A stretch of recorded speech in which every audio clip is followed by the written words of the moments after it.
What up, guys? Annie Tier Guild Forever. Going to be doing a review for Fate Apocrypha, episode 18 of season 2. But before we get to the episode review, make sure you hit that like button, comment, hit that subscribe button, and watch the video all the way through. It really motivates me to put more content out there for you guys as my guild mates.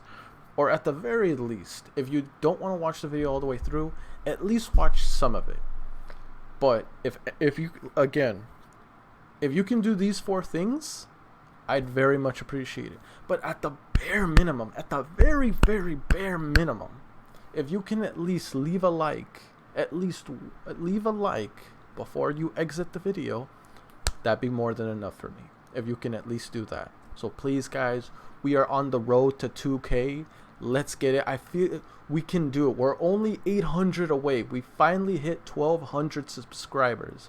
We're only 800 away from making that 2K mark, and that would be one of the biggest milestones of this channel.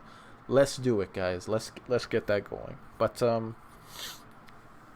before we get to the actual episode review, all I just want to say, rip Assassin of Black. Even though I did consider her kind of a freak, and kind of like, not freak in that way, but you know what I mean. She was crazy and scary at times. I feel bad for the girl. She was dealt a horrible hand. It wasn't her fault she ended up the way she did. The world made her what she is, and yet she was still able to find some happiness with her master, because she considered her master her mother. And I felt bad that she even lost that. It almost feels like the girl lost her mother twice. Despite everything that happened, despite how I may have felt before, I truly felt like she did not deserve to die the way she did. But I hope she finds salvation in the afterlife. And I hope she finds her mother. I hope she finds her mother out there on the other side. And last but not least, all I want to say is, rest in peace, girl. Rest in peace. She was pretty cute. I'll say that. So it's sad to see a cute girl like that die. Rest in peace. But anyway, back on the topic at hand. I actually really did like this episode because there was a lot of symbolism of, basically, if you really think about it, the concept. Well, I wouldn't say it was a concept, but the ideology of each individual. A lot of people would love to have it to where the world is a state of harmony. The world is beautiful. The world is nice. Humans love each other. Humans care for one another. And I'm not saying we don't have that. We very much do. Humans are very much well capable of demonstrating kindness to each other. Humans are more than capable of loving one another. That is not without dispute. But, however, where there are horrible humans, where there are good humans, there are also horrible humans. That is just the world we live in. We cannot control the world we live in, but we can control how we see the world. And usually that depends on how your upbringing was. If you grew up in a lovely home, great family, great friends, great joys, great memories, you will always have some kind of positive outlook in the world due to the fact of how your upbringing. But if you had a horrible upbringing, all you really see is the ugliness in the world.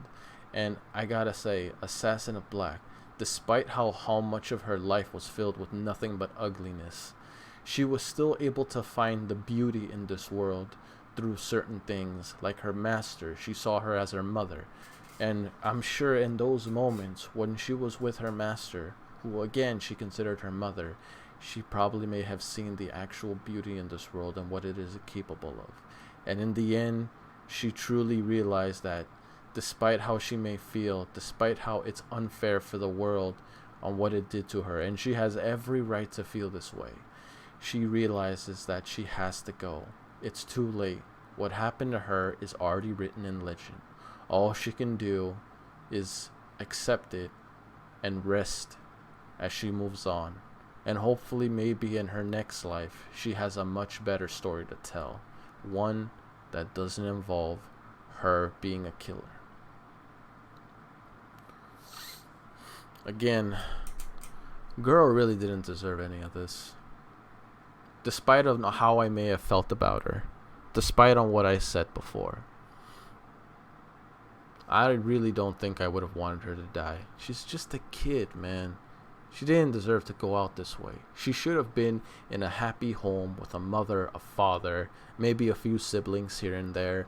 Go have a ball, go out and meet other people, find a boyfriend, get married, all that good stuff. She didn't need to go. She didn't need to go through this, man.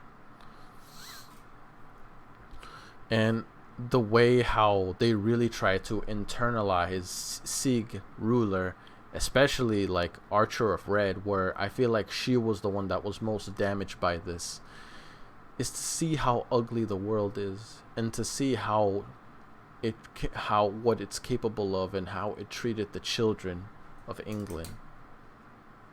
Ruler herself knows the ugliness of this world. She experienced it. She went through it.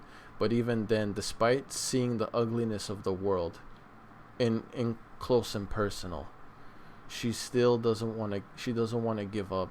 She wants to find out. She wants to discover the beauties in this world and immerse herself in that, despite what happened to her. And me personally, if that ain't real strength, I don't know what is. To still remain so strong, despite what the world did to you, despite how you may feel, despite of everything that she probably has been going through. She still wants to discover the true beauty in the world. And I'm not gonna lie to you, you gotta have a very strong soul to continue doing that despite what happened in your past. The thing is, Assassin of Black just couldn't be as strong as her. But I feel like she realized of what the message Ruler was trying to give her in the very end. And I guess maybe in a way, maybe Ruler did reach Assassin of Black because Assassin of Black feels like she can relate to her. Because remember what Assassin of Black said toward the end. You're also pitied. It's like you're the same as me. You went through a lot of hardships. So I feel like because they share similar situations, they are able to connect and really understand one another. Because again, the number one factor that all humans suffer from, in my personal opinion, is that we cannot understand one another. And that's the reason why we enter conflict. If we understood one another, if we share each other's pain and understandings, we can then truly connect with one another. Whatever you or me or anyone says, the one thing that causes these kinds of things is humans not being able to understand one another. But it's because she was able to understand Ruler toward the very end that she was able to pass on with a smile in her face. Because it's like, I'm not being sentenced by a random person that just wants to see me go. I'm being put to rest by someone that's just like me. And it's okay. I can pass on knowing that despite what may have happened to me, there's someone else that still remains so strong. And that, my friends, I consider a saint, despite what Archer of Red may have said. And speaking of her, I understand where she's coming from. I get it. She doesn't want this to happen to children. And trust me, we can all agree that what happened to the kids was absolutely unacceptable. This should have never even occurred in the first place. But it did. And we weren't there to stop it. All we can do is make it right. And by making it right, we have to put them to rest. So they can no longer suffer and rest and sleep in peace. Archer of Red didn't see that. She just saw it as Ruler basically murdering these kids. But she's just so blinded by her unfathomable rage and grief of these children just being... I mean, I get it, because just children passing away at this age is just so wrong. The kids are literally a byproduct of human corruption. They never even got a chance to be who they wanted to be. They never even got a chance to have a life because it was robbed from them. And that's what Archer of Red saw in her own mind, in her own eyes. She saw Ruler as someone that was robbing those kids of a future. And I get it. I completely get it. But you have to understand. And I feel like she does. It's just she doesn't want to accept it because the reality is just too cruel. And it is. Trust me. It is. But that's the reality we live in. We can't change the past. We can't change what happened. But what we can change is make a world a better tomorrow. And you lashing out like this, venting your rage, acting it in a sense that you feel like you're doing the kids justice, you're not making the world a better place. You're just giving more of a reason why what Assassin of Black said, that the world cannot change. You acting this way is literally a byproduct of what she originally believed in. But I feel like maybe Archer of Red could change her ways leading forward. We'll see.